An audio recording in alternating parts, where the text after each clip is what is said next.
আসসালামু আলাইকুম ওরহমতুল্লাহ। ফরিদপুরে নিরপরাধ দুইটা মুসলমানের বাচ্চাকে পিটাইতে পিটাইতে মেরে ফেললো কিছু উগ্র হিন্দু। 4 দিন পেরিয়ে গেছে, তার কোনো বিচার হয়নি। বিচারের দাবি তোলার কারণে গতকাল আরও একজনকে প্রাণ দিতে হয়েছে, গুলিবিদ্ধ অসংখ্য।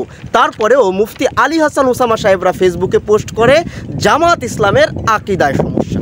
কইরে আহলে হাদিসের সেই ভাইয়ারা যারা 8 রাকাত তারাবি পড়ার জন্য রীতিমতো যুদ্ধ ঘোষণা করছেন অনলাইনে, তারা এখন কোথায়?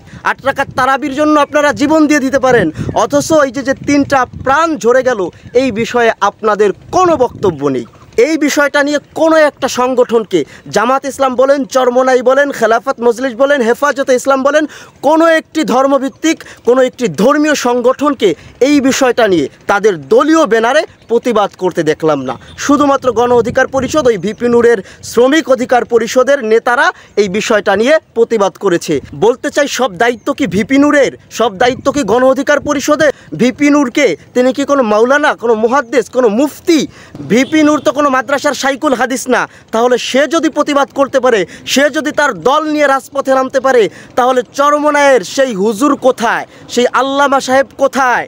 খেলাফত মজলিসের, হেফাজত ইসলামের সেই দায়িত্বশীলরা কোথায়? মানে আল্লামা মামুনুল্লাহ হুজুর জেলে গেছে আর হেফাজতের কি মাজা ভেঙে গেছে? হেফাজত কি এখন আইসিইউতে আছে? আপনাদের কোনো একটা প্রতিবাদ নাই। যেই বিষয়ে মাথা ঘামানোর কথা, যেই বিষয় নিয়ে প্রতিবাদ করার কথা, সেই বিষয়ে আপনাদের কোনো মাথা ব্যথা নেই।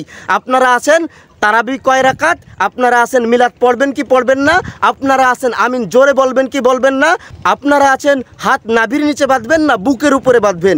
ভাইরে, বাথরুমে যাওয়া থেকে একামতে দিন প্রতিষ্ঠার এমন কোনো জায়গা নাই যে ইখতিলাফ নেই। ইখতিলাফ আছে, ইখতিলাফ থাকাটা স্বাভাবিক, কারণ এক ইমামের এক মত, এক ইমামের এক চিন্তা, সকলের উদ্দেশ্য ঢাকা যাওয়া। এখন আমি চাইলে পদ্মা সেতু দিয়ে যাইতে পারি, আবার চাইলে আমি আরিচা দিয়ে যাইতে পারি।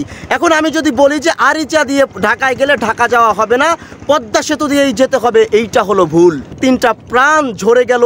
আজকে মুসলমানদের ঈমান নিরাপদ নাই, আজকে মুসলমানরা নিরাপদ না। সেই বিষয়ে আপনাদের কোনো বিবৃতি নেই, সেই বিষয়ে আপনাদের কোনো মাথা ব্যথা নেই, সেই বিষয়ে আপনাদের কোনো চিল্লাচিল্লি নেই। নতুন করে আলী হাসান ওসামা সাহেব আবার পোস্ট করছে, দেখলাম যে জামাত ইসলামের আকিদায় সমস্যা। ওসামা সাহেব, জামাত ইসলামের আকিদায় সমস্যা, এটা কি এখন বলার সময়? ইখতিলাফ বন্ধ করুন, আসুন মুসলমানদের, মজলুম মুসলমানদের পাশে দাঁড়ান। আজকে বাংলাদেশের, শাহজালালের এই বাংলাদেশে, শাইকুল হাদিসের এই বাংলাদেশে, পীর বুজুর্গর মুসলমানদের রক্তের বিনিময়ে অর্জিত এই বাংলাদেশে আজকে মুসলমানরা নিরাপদ নাই। আজকে মুসলমানদের ঈমান নিরাপদ নাই।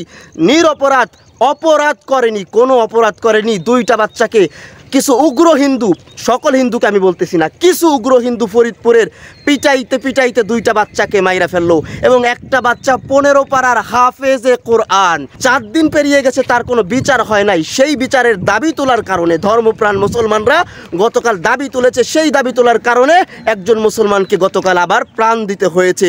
কতজন আক্রান্ত হয়েছে, আহত হয়েছে, তার কোনো হিসাব নেই। এই বিষয়ে আপনাদের কি কিছু বলার নেই? আমাদের দায়িত্বশীলদের কি, আমাদের সেই সব আল্লামা ওয়াজের মঞ্চে যাইয়া ফিলিস্তিনিদের জন্য মায়া কান্না করে, আবার রাতের বেলায় পদ্মার রেস্তোরাঁয় যাইয়া কোকা কোলা খায়, এই সমস্ত কাঠমোল্লারা এখন চুপ কেন? কেন আপনারা কথা বলতেছেন না?